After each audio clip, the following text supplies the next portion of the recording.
Hi, everybody. Welcome back to my channel. And let's get right into it. 90 Day Fiancé The Other Way, Season 2, Episode 8. Oh, I forgot what it was called. Oh, Rude Awakening. Rude Awakening. Very good title for this episode. This was a really nice, cute little episode. Another one that was only an hour long. I was really thankful for that. So let's get right into it. First, we have Brittany and Yazin. 26-year-old Brittany, 24-year-old Yazin, who lives in, is it Jordan? I think Yazin is in Jordan. So Brittany has already arrived in Jordan. This is her second day there. And it starts off where it left off the last episode, where she has stormed out of Yazin's parents' house after they had that huge blow up with the misunderstanding of when the wedding was gonna take place. Why wasn't it taking place sooner? Why was Brittany kind of stringing him along with the actual wedding date? His parents were getting really frustrated with how long it was taking, because they don't believe in having a romantic relationship unless you're married.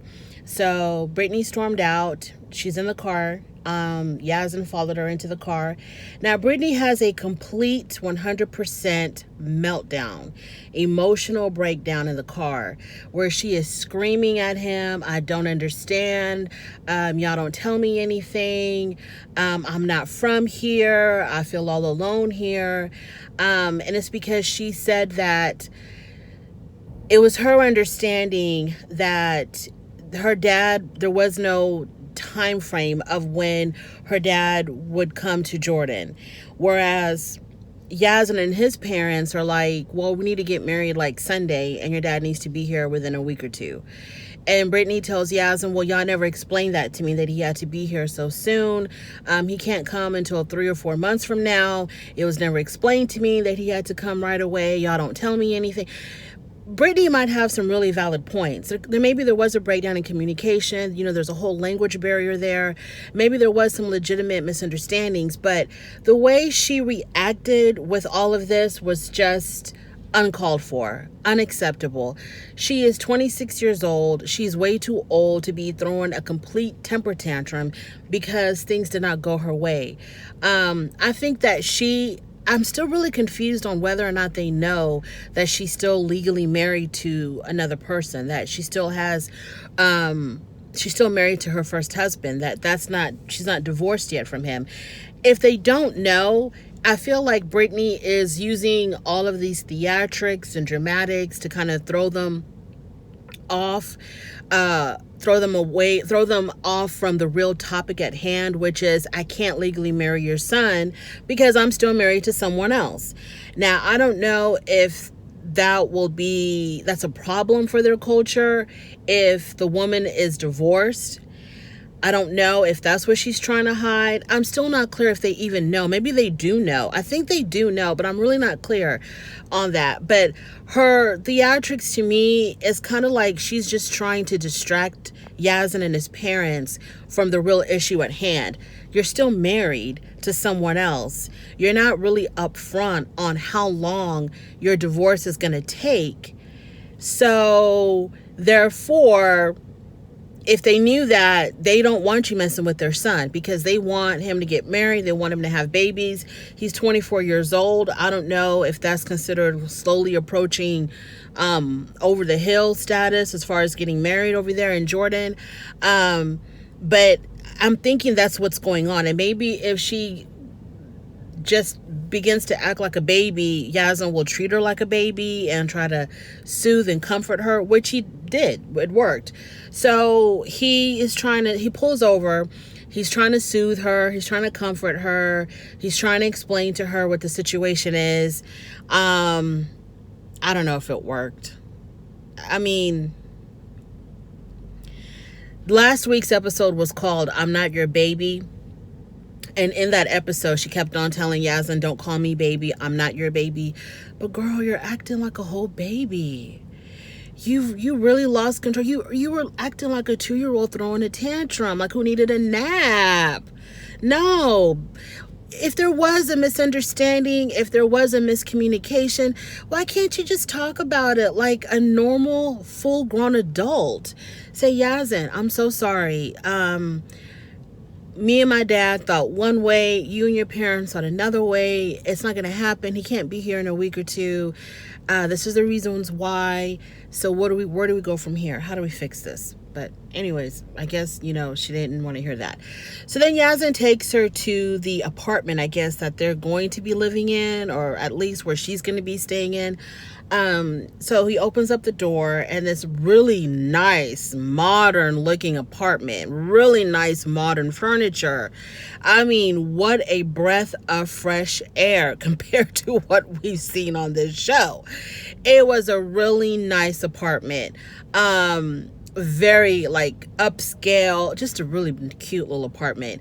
And he had roses that led from the door, I guess, to the bedroom, and in the bedroom on the bed, he had rose petals that were shaped like a heart. It was so romantical and beautiful, but then he had to leave, so nothing happened there. But she was really impressed with the apartment. She really did like the apartment.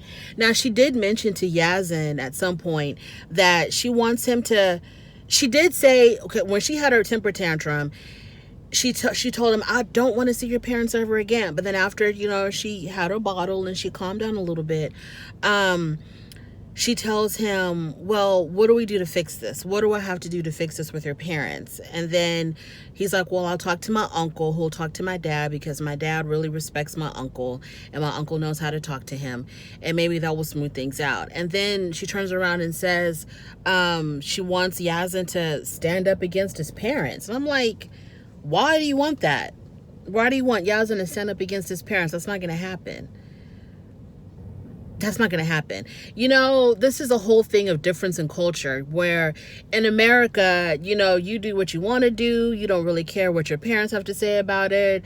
But it's different. And the majority of the world, it's not like that.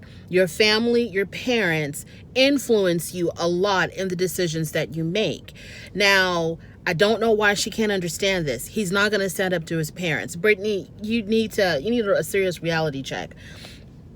Like I said before, if you don't want to deal with someone who's that embedded in their Muslim culture, don't be with someone who's that embedded in their Muslim culture. Moving on to Armando and Kenneth. So Kenneth arrives to Mexico. It's a really beautiful reunion between Armando and Kenneth. Very heartfelt reunion. It was really beautiful. Like I said, the apartment that they're staying in is extremely nice.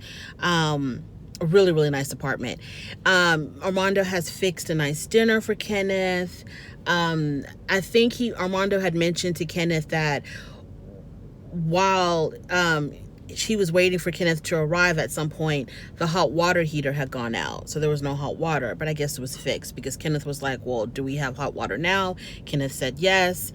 They also, Kenneth said that the place does not look like what he thought it would look like.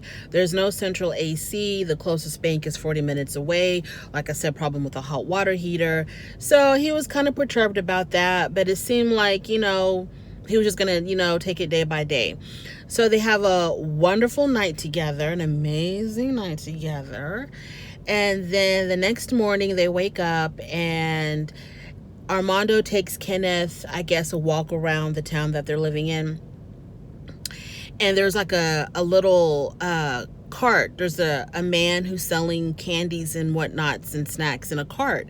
And Armando wanted Kenneth to try some of the Mexican snacks or candies that the man was selling. And I think it was some type of a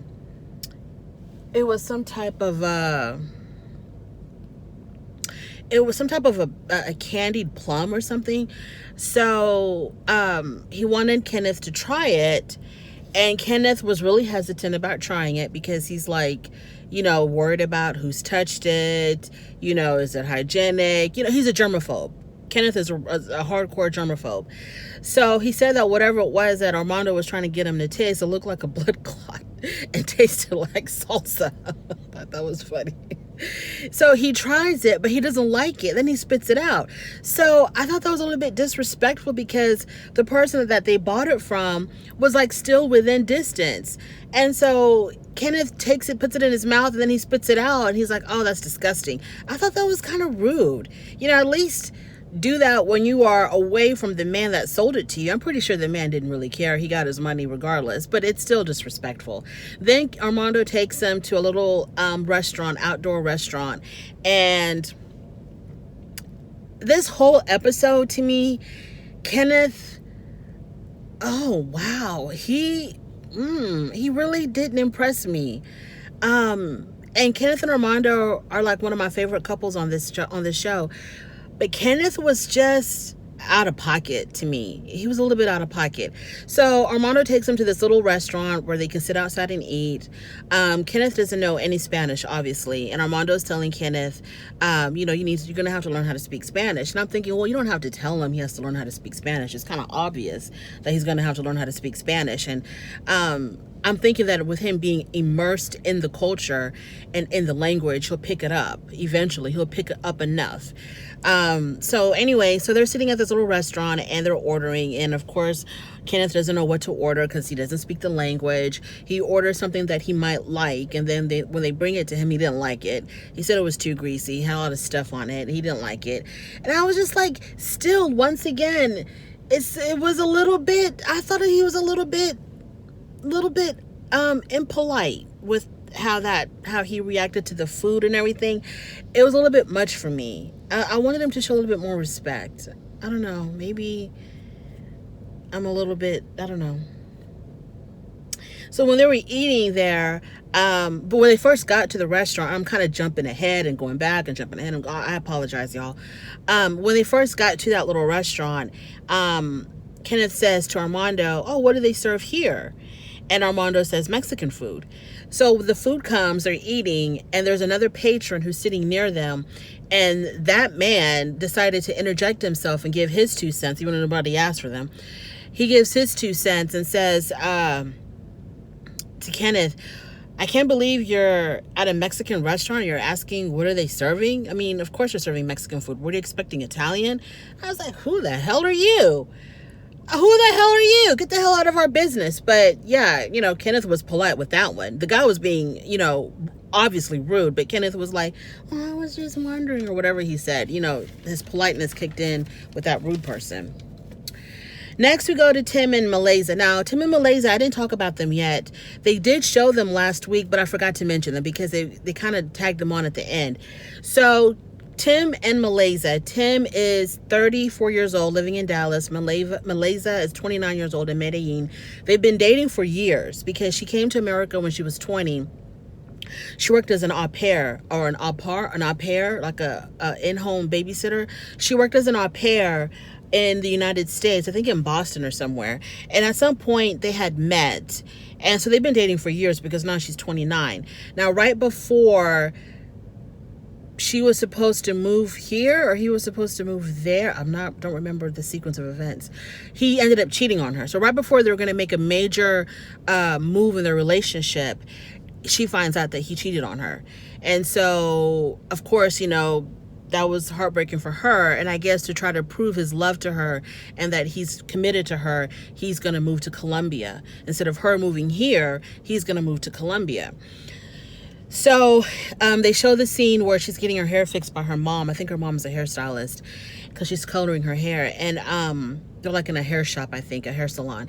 They're talking about, Tim is coming, and her mom knows about the infidelity, but her dad doesn't. So her mom, because of what she knows, she doesn't see it for Tim at all. And so Malaysia asked her mom, "Are you going to come with me to pick him up at the airport?" The mom was like, "Nope. Mm-mm." And the mom was like, "I don't think this is the man for you to commit your life to, because he cheated on you." But I guess Malaysia wants to give him another chance. Now, on last week's episode, while Tim was packing, his mom was there with him at his apartment or at his house. And his mom feels like Malaysia is making Tim jump through hoops just to prove his fidelity to her. And I kind of felt like Tim's mom really wasn't crazy about the relationship either, because it seems like, she feels like this woman has so much control over her son, making him, leave his life in America to go live in Colombia just to prove that, he loves her and, is sorry for what he did. So his mom thinks that, he's doing a bit much. And also, even though he's moving to Colombia, I think it said in last week's episode that he did not like officially quit his job. Like he still has a job in America. He didn't really sell off anything like the way that other guy did. I can't remember any names. I'm so sorry. Like in the other last seasons, 90 Day Fiancé the other way, the guy who went to go live in oh my God, I can't remember what country it was. He went to go live in, was it Uruguay? I can't remember what, Ecuador. The guy who went to go live in Ecuador, the one whose father had passed away during the filming of the show. He sold his car, he sold his house. I mean, he was gone. He was done with America. But Tim, not so much. You know, he still has ties to America just in case it seems like it doesn't work out. He's got something to come back to. Moving on to Summit and Jenny. So Summit and Jenny, they go see his lawyer because she needs the proof of these divorce papers. So Summit takes Jenny to go see his attorney. His attorney talks about how the legal process is in India and how things took a little bit longer. But in this situation, Summit and his ex-wife, or soon-to-be ex-wife, are on the same page. So they do want to divorce each other. There's nothing to contest in court. They don't have any children together. So basically the divorce should not take that long. And so but the divorce has to go through certain steps, and they've already done with the first step, which is filing of the first motion. Then they have to wait a few months before filing of the second motion. And so, you know, it's going to take a while, but it's not going to take years and years and years like the average divorce will take in India. So I guess this was enough proof. When Jenny asked about the paperwork, the lawyer was like, well, we don't make that public. And Jenny's like, well, I don't know what you mean by making it public. I just need you to give him a copy. It's his divorce. So whatever was said at that meeting, it seemed like Jenny was satisfied. So then Jenny and Summit are going to go meet his friends. Now, his friends were supposed to bring their wives along. And Jenny was excited about meeting their wives because, you know, it's a way for her to start forming some friendships in India. And, you know, she'll have some friends to go out and do things with. Well, when they get to the meeting place, all they see is the two guys, no wives. And the first guy was like, well, my wife, she doesn't see it for you, Jenny. She doesn't agree with this relationship. She doesn't support this relationship that you have with Sumit, and that's why she's not here. Then the other guy, he said, my wife is sick. She's not feeling well today. And the producers in the confessional asked Jenny, do you believe that the guy's wife didn't show up because she was sick? And Jenny was like, no, I'm pretty sure she didn't show up because she felt the same way the first wife did. Just doesn't agree with this. Now, his friend did say something that was kind of rude, but you know, whatever. Before they arrived, the friend, when he was having his one-on-one with the camera, the friend says, you know, when we see Sumit walk in with Jenny, it's going to be like a grandmother walking in with their grandson. And I'm like, the age difference is not that much. Okay, it's a 30-year age difference. I don't see 30-year-old grandmothers walking around with their adult grandchildren. So it's not, I mean, you're doing a little bit too much there. Okay, there is an obvious age difference between them, but it's by far not like grandmother and grandson. No. And so Jenny mentions that she's surprised on how the younger generation are holding up these traditions, and that they take them to heart and they take them serious, because, you know, you would expect that the younger generation would try to rebel, but not in India. They are holding on to their traditions. The younger generation are following their traditions of their parents, their grandparents, and so forth. So she's wondering if Sumit will be able to withstand this cultural and familial pressure that's going to be applied, because at the lunch, the friends basically said Sumit is in for a very long, hard road. His parents are not going to approve of this. People are going to care. This is embarrassing for his parents. And as long as everyone else makes it a big deal, his parents are going to make it a big deal. And I'm pretty sure they have their own personal reasons of why they don't agree with their son being with Jenny. And I think also, you know, they have an issue with the fact that he won't be able to have children with Jenny. So Jenny's beginning to wonder, is Sumit strong enough to withhold all of that? Now, they're going to be living in India, so Sumit will not be able to run to America to escape all of this. This is going to be their life. And it seems like it's going to come to a point where maybe Sumit will have to decide, do I stay with Jenny and disown my family, or do I go back to my family? I think there's going to be a time for him to make that decision, because I don't see the family coming around at all. So we'll see how that turns out. I kind of get the feeling that they're going to try to come to America, because I don't think Jenny's going to be able to sustain life in India, even though she's very open-minded about it. And I don't think that Submit is, I think it's going to wear him down, constantly having to defend Jenny, stand up for their relationship. It's going to wear him down. And I think they're going to try to maybe make plans to come to America. I'm not exactly sure. I don't remember the reason why it's not the regular 90-day where he is going to try to live in America. I don't know what the holdup is, but I have a feeling that that's what's going to happen. So this episode was cute, short and cute and sweet. And that's all that I have for you. Devin and Jehoon. So Devin and Jehoon, the bulk of that whole segment was basically Jehoon's had a one-on-one conversation with his mom. And he kind of poured out his heart to his mom and says, you know what, I really failed Devin. I lied to her about my financial situation. I'm not doing what I need to be doing as a husband and a father.